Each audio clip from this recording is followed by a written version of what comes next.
Hello and welcome to the Hoover Institution's 2014 Spring Retreat. I'm Chris Dower, Hoover's Director of Marketing and Strategic Communications. Our speaker in this podcast is Russell A. Berman, a senior fellow at the Hoover Institution and a member of its working group on Islamism and the International Order. The title of his talk is In Retreat, America's Withdrawal from the Middle East, and it was recorded on May 6th, 2014.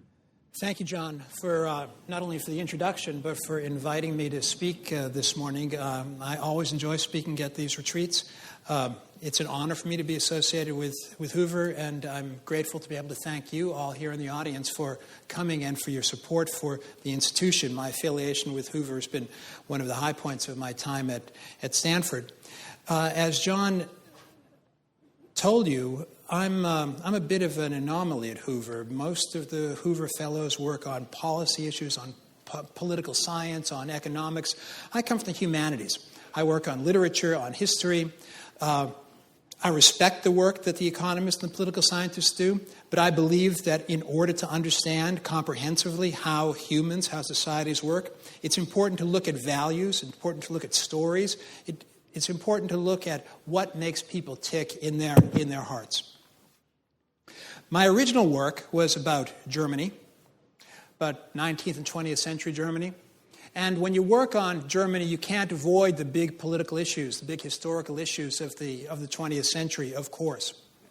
And from working on Germany, I became more and more interested in German-American relations, on transatlantic relations, on the United States and Europe. That brought me to write about anti-Americanism in Europe, which was a major issue during the George W. Bush presidency. Talk about that perhaps in the Q&A a bit. I don't think it's gone away, but it's not as prominent as it was then. I also worked on terrorism, on European response to terrorism, and contrasted it with what was going on in the United States, and that brought me into the discussions about the Middle East. So that's a framework to help you understand how I get to the topic that I want to address with you today. I want to talk about U.S. foreign policy as it seems to exist right now, about what seems to be an American withdrawal from the Middle East, and perhaps not only from the Middle East. I want to think about what that means locally, but really much more a bird's eye view of what's going on and how this may lead to certain consequences. But by the end of the talk, I want to leave you with prospects of a forward-looking vision, how we might be able to turn some things around. So what's the Middle East? Here's the narrowest version of it. It's those countries circled here by the bold line. It's an area that has been crucial to global security, to global energy policy, at least up until the shale revolution. This is where oil came from. Think about that region now. Iran, what's more to say, about to become a nuclear power, run by a religious dictatorship. On the west, Egypt, where the long-term stability of the Mubarak regime disappeared, and now we're left with an ongoing conflict between al-Sisi and the Muslim Brotherhood. Turkey in the north, strangely dictatorial and democratic at the same time. And in the middle of that, Syria, caught in the throes of a violent civil war with millions of refugees. Each of these cases warrants close attention, and one could talk about the details of each at length. But given my background as a European who has come to the Middle East, I'd like to talk about it in terms of a larger framework. So all of a sudden, on this map, the Middle East, still there, still central, it takes on a somewhat different character. All of the problems are still there in the Middle East, but we can see right now the obvious proximity to Europe, and Europeans play a key role in what's going on in the Middle East. Part of this has to do with historical ties of the French to Syria, of the British to North Africa. Part of it has to do with very real trade relations. The Europeans are a player in the Middle East, and as the U.S. withdraws, it raises questions for the relationship of the United States to Europe. But the big question here is not so much Europe, but that big white behemoth on the right of the screen. That is, on this map, Russia. That Russian power, you remember, we all remember, extended all the way into the middle of Germany not that long ago. Russia's been pushed back. I think that's a good thing, not only because it represented the defeat of communism, but it represented the defeat of hegemonic Russian interests in Europe, and it has allowed a whole series of nations that were imprisoned to begin to flourish. Nonetheless, if you look down toward the south of the Russian area, we can see where Russia is indeed expanding. Into the Ukraine, into Georgia, and part of the story that I'm going to tell today has to do with the re-entry of Russia into Middle Eastern politics, both in Syria and in Egypt. This is not good. This is not good for numerous reasons, but it's the flip side of the U.S. withdrawal. The U.S. withdrawal from the Middle East, therefore, isn't just a matter of what's happening in these countries, in these individual countries. It's a matter of, as the U.S. withdraws, a vacuum develops, politics hates a vacuum, and Russia is going to enter into it. So why should we care about this? Now, we're here in California, far away from those miserable conditions in parts of the Middle East. I think we have to care about it for a few reasons. One is we want prosperity. Everyone wants prosperity. Everyone wants to thrive and live well. We don't have prosperity. No one has prosperity without a stable world. Stability doesn't grow on trees. The world is not naturally stable.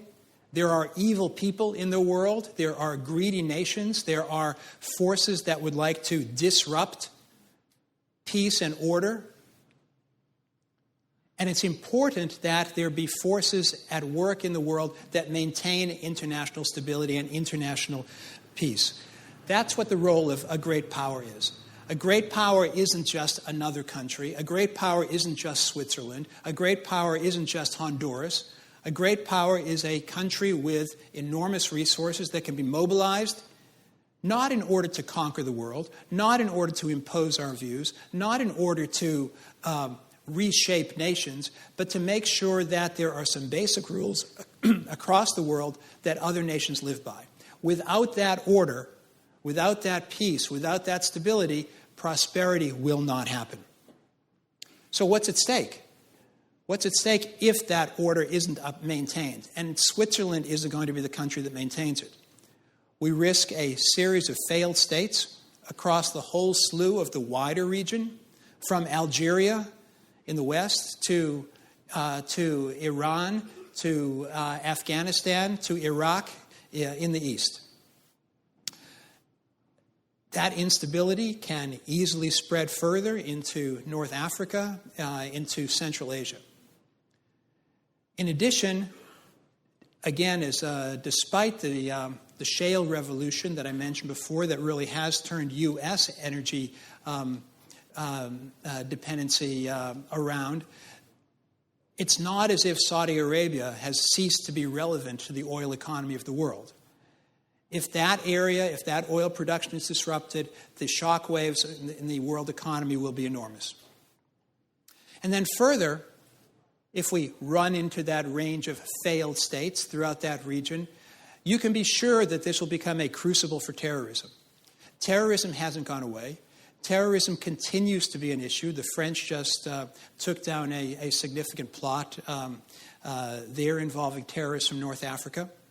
For terrorism, we don't need thousands. We don't need hundreds of troops. We just need small groups, and they will be incubated in these hotspots in the Middle East.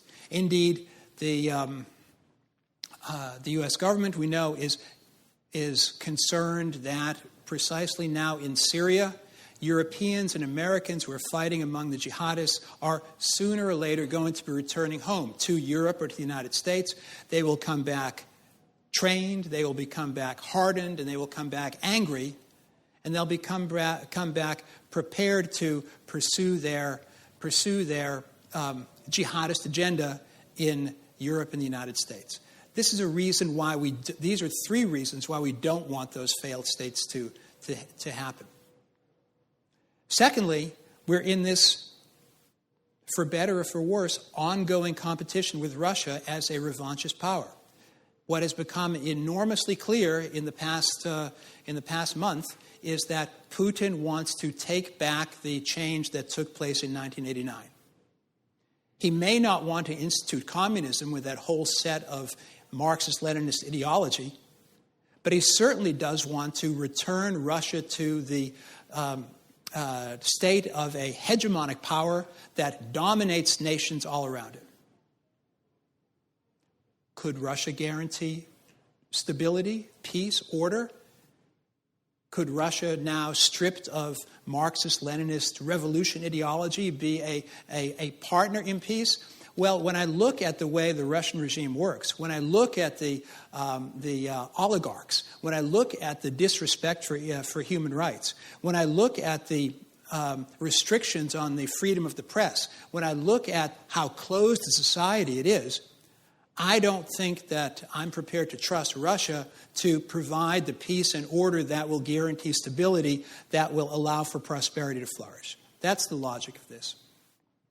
I'll have more to say about Russia as we go on. And then fraying relations with the European Union. As the U.S. withdraws, the U.S. appears weaker. No one appears stronger by withdrawing. The Europeans are geographically in the shadow of Russia. The Europeans have their own economic power. The Europeans have their own economic interests.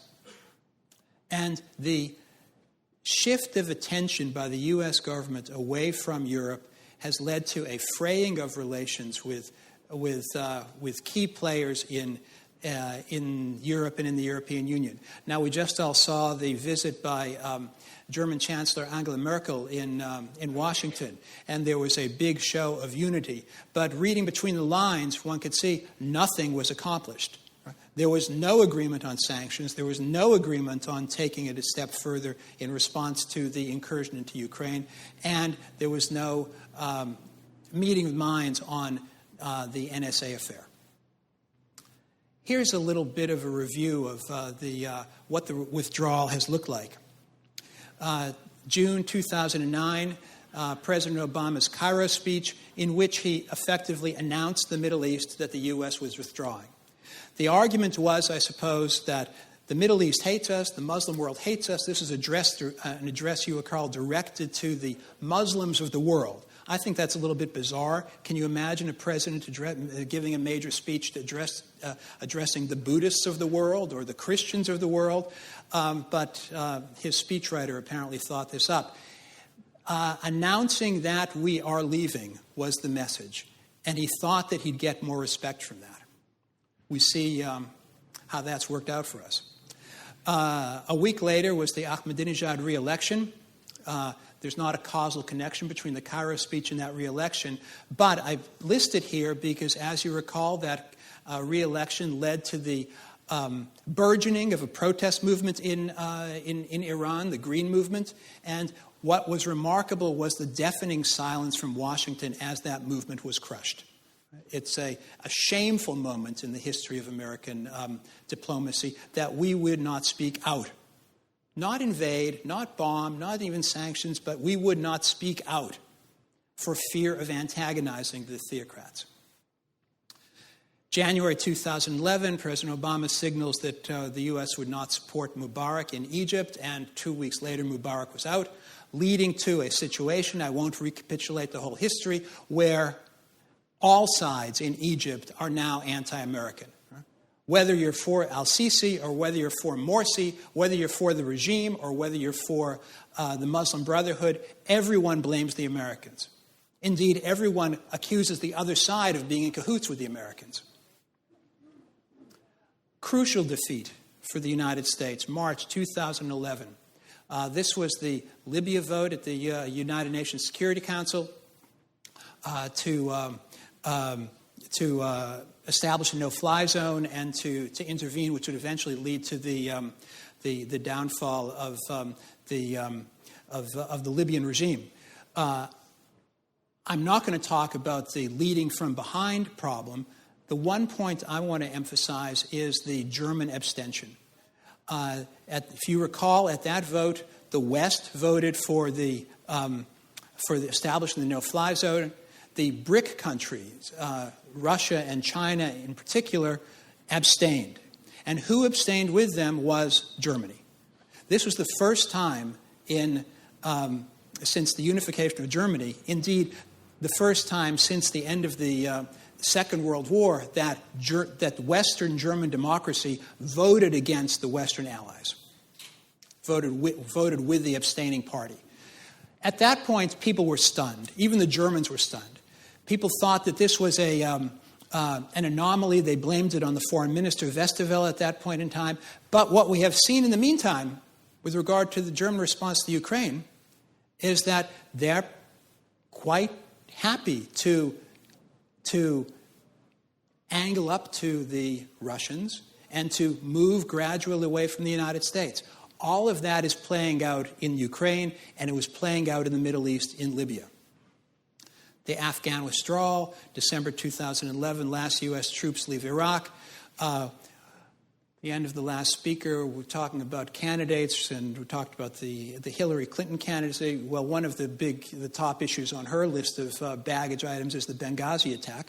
I won't recapitulate that because I want to pay a little bit more attention to the issue of chemical weapons and their use in Syria. You recall that. And you recall how President Obama set the red line and then decided not to respect his own red line.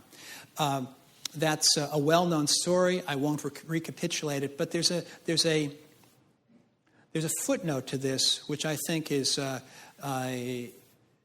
deeply problematic. It was in August 2013 that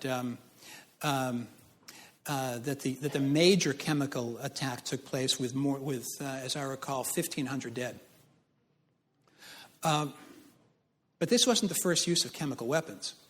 For at least a year before that, there were reports of regime use of chemical weapons in the Syrian civil war with much lower casualty rates. 10s or 20s were dying, but nonetheless, it was use of chemical weapons, which is illegal according to international conventions, of which the United States is supposed to be a major defender.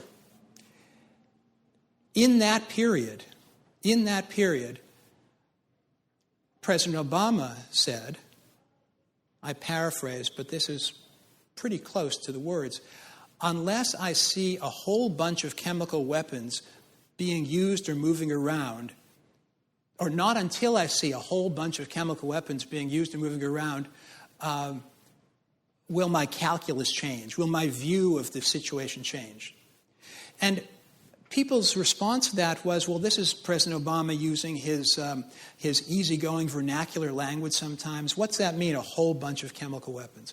But in retrospect, I think we know what it means. I think it means that the White House knew very well that chemical weapons were being used. They were being used at a low level. And the President Obama was saying, that's okay. It only got bad when it was 1,500. As long as the gas was only using on 10 or 20, it was just fine with the White House. They were not going to make bones about that. I think that's shameful. A year later, the annexation of Crimea. In the meantime, the time has run out on the negotiations between Israel and Palestine. John Kerry put a whole lot of energy into trying to achieve something there. He was not successful. I suppose he succeeded only in distinguishing himself from his predecessor, Secretary Clinton, who didn't seem to put a whole lot of energy in achieving anything as Secretary of State. But I think one shouldn't be surprised at this failure of the Israel-Palestinian negotiations. Indeed, there are intractable problems. Indeed, this is a tough situation to resolve. But if the United States is announcing to all sides that it is going to cease to be a player in the region, how on earth is it supposed to persuade them that the United States will support them if they come to some kind of peace agreement? And in the meantime, we read in the papers that there's increased violence in Iraq. So the relative stability that was achieved there seems to be crumbling. If there's a piece of good news here, it might be that in Afghanistan, things seem to be relatively calm for the moment. That's an overview of the withdrawal. Let me make a few short points.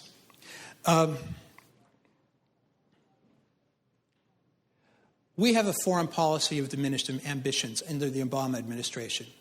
This is an overview of some of the points I make in the book that was distributed to you. There's a retreat from politics, by which I mean there's not an effort to do politics, to forge alliances, to make compromises, to bring people together. There's a sense that we can't do it, that the United States can't do it, indeed that nothing can make progress in international affairs. A question for me is, to what extent is this just a matter of the Obama administration or parts of the political elite? And to what extent does this reflect a general sense in the country that politics can't achieve anything at all? Now, I do know that there is that dispiritedness about politics in the country. I think it's the role of leaders to try to address that and to demonstrate the faith that one can indeed achieve something in the political world. Secondly, there's a retreat from leadership. The United States is the one remaining superpower. It is the strongest country in the world. It has the most resources, the most creativity, the most dynamism, the most talented population. But the Obama administration and the Democratic Party would like to recast us as if we were just a regional power, just one power among others. But unless there's a leader, unless there's one state that takes the initiative, nothing's going to happen. And finally, there's a retreat from democracy, and this is particularly hurtful. Now, it's clear that democracy does not exist in all countries. It's clear that there are cultures that perhaps don't want democracies. There are certainly power groups that don't want democracies to flourish in their countries. But the question is, what should be the policy of the United States? What should the United States stand for? And to see the oldest democracy in the world retreat from the value of democracy is hurtful. But I think that's what's happened. Here's a contrast of two quotes. On the top, George W. Bush's second inaugural address. So it is the policy of the United States to seek and support the growth of democratic movements and institutions in every nation and culture with the ultimate goal of ending tyranny in our world. That doesn't say the United States has to invade every country. I don't see that in that quote. That doesn't say that all countries have to imitate the United States, be exactly like the United States. But it does say that tyranny is wrong and that people have a right to rule themselves and that that's a core American value. And I believe that in American political culture, most of the population agrees with that and feels a fundamental sympathy, solidarity with democratic movements elsewhere. That doesn't mean send in the troops, but it means we're on your side. And then Barack Obama from the Cairo address. I know there has been much controversy about the promotion of democracy in recent years, and much of this controversy is connected to the war in Iraq. So let me be clear.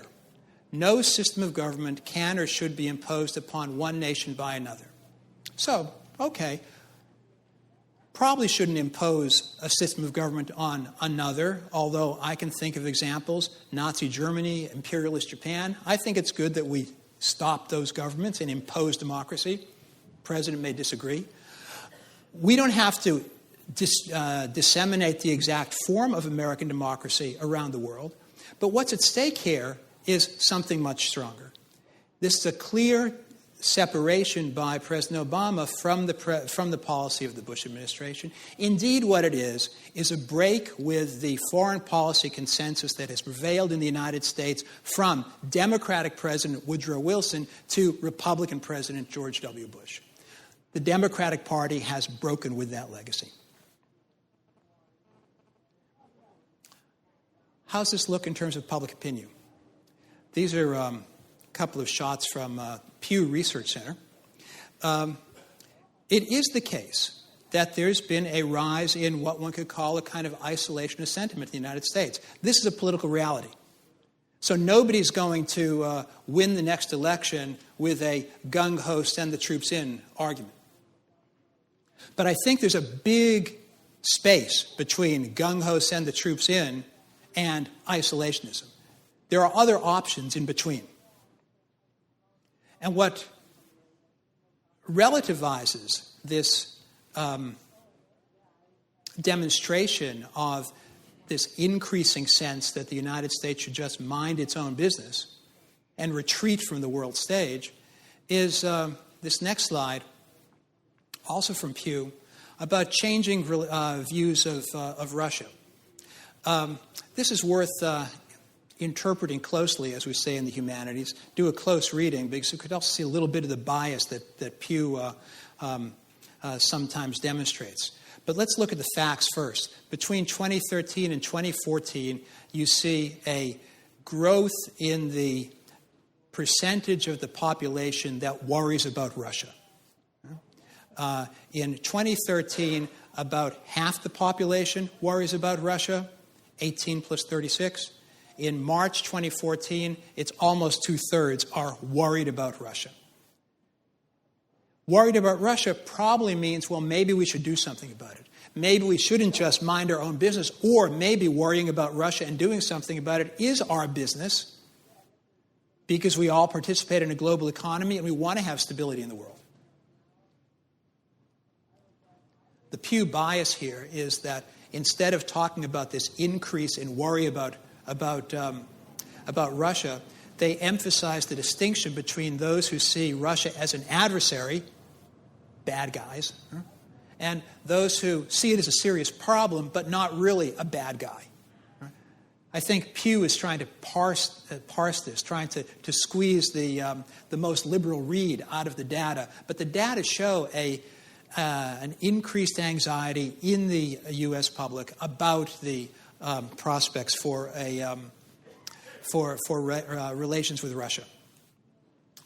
I promised you an upbeat end.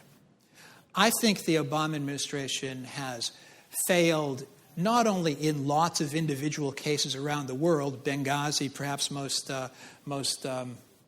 notoriously, but it's also failed to make the case to the world and to the American public that a strong defense of democracy and stability is a legitimate policy goal.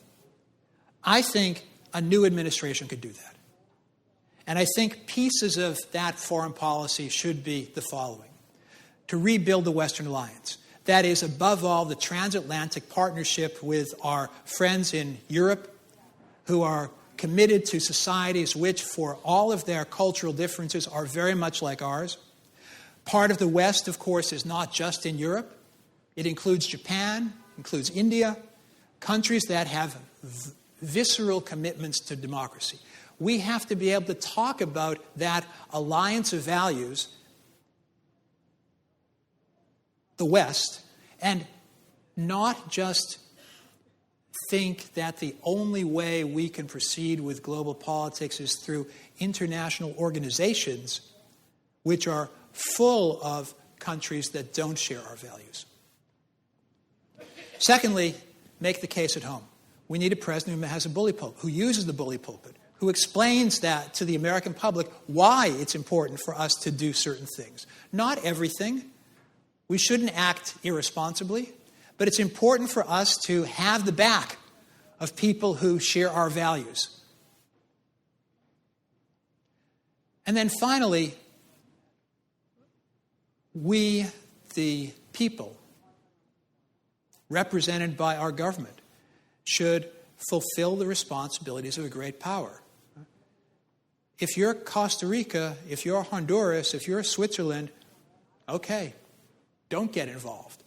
But if you're the United States and we don't step up to the plate, no one else is going to do it. And the risk of disorder instability, war is just too great. And I don't think that this administration has been willing to take those steps that would showcase what the United States can bring to the international order in the Middle East and elsewhere. Thank you. I'm Chris Dower for the Hoover Institution. Thanks for listening. For more information about the Hoover Institution, please visit hoover.org.